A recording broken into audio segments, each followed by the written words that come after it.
عم جابر، يا عم جابر، اتأخرت ليه النهارده يا عم جابر؟ معلش يا اسطى زقزوق، طلباتك زي كل يوم، رغيفين كبد ولحمة راس للأسطى اسماعيل، بس كتر المخلل شوية، ورغيف ليا أنا تصلحه على مزاجك، وما تنساش الممبار والشطة. من عينيا يا اسطى زقزوق، وانا ليا بركه الا انت. الكاس هنا يا حبيبي.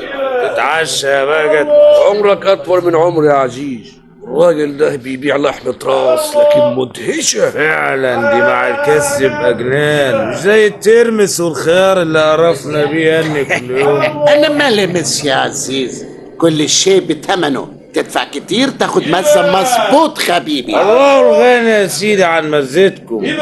جبال اهو ده اللي يخلي الواحد يستمخ صحيح. جيب لنا واحد مخ وطبقين لحمة راس يا هني. قادر حبيبي. مساء الخير معلم مجابر. مسا التماسي يا عم يني، طلباتك. بس يا عزيز عايز واخد مخ واتنين لحمة. المخ موجود، بس اللخمه ولا مؤاخذه مش عندنا. يا جيبة معلم كابر، انت بتقول ايه؟ بقول احنا ناس ملحلحين نحب الشغل يعني، ما نعرفش اللخمه يا خواجه. السلام عليك يا جابر، يا سلام عليك. انت يا ابني نكتة تمام. جاهز اتنين لحمة يا وهم. تاني يا خواجه من عينيا. يا عم جابر، ايوه يا اسطى زقزوق. الأسطى اسماعيل بيقول لك اللحمة بتنتش النهارده، انت غيرت الصنف ولا ايه؟ ابدا والله يا زقزوق. اي عملها فيا الملعون تاني. معلش يا زقزوق، قول لي الاسطى ما يزعلش، والحكايه دي مش هتتكرر تاني. حاضر. معلم جابر، معلم جابر يا اخويا، قوم بقى، دي الشمس ملت الدنيا. يا شيخة حرام عليكي، ده انا لسه مصلي الفجر ما بقاليش نص ساعة. جسمي مكسر وتعبان يا ام محمود. سلامتك يا ابو محمود. مادام بترجع البيت كل يوم الساعة 1 و2. يعني غاوي سهر يا ولية، الشغل عايز كده. الواحد مننا لازم يلف على الزباين، اللي عايز واللي مش عايز، ويلطف ده ويستحمل ده. حتى الخمامير بنفوت عليها لحد ما نجبر، الحمد لله. ربنا يعينك يا اخويا ويديك القوة. قوم قوم يلا بقى، غير ريقك واشرب كوباية شاي ام محمود. حاضر حاضر. اي والله، ادي اللي صحيح مفيش منها. صباح الخير يابا. صباح الخير يا محمود. تعالى يا ابني قرب، يعني مبدر النهارده، ما تقعد تاكل لك لقمه معانا. معلش يابا، اصل عندنا امتحان الفطره النهارده. انا عملت له سندوتش يبقى ياكله في المدرسة. طيب يا ابني روح، ربنا ينجح ما قصدك. الحمد لله. مطرح ما يسري يمري يا ابو محمود.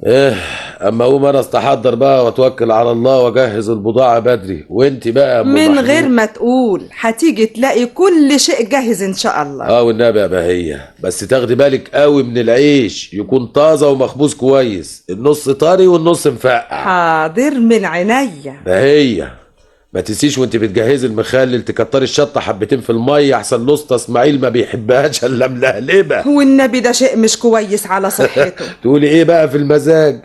الواحد يبقى عارف الضرر فيه وبرضه ما يستغناش عنه، زي السجاير. مالها السجاير يا اخويا؟ ما انت بتشرب ليل ونهار.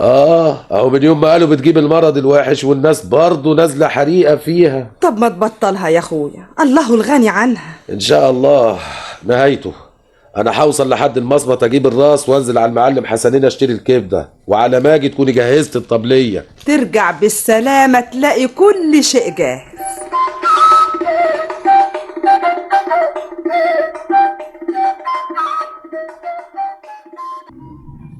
السلام عليكم يا معلم كرشه. عليكم السلام ورحمة الله وبركاته. اهلا، انت جيت يا جابر؟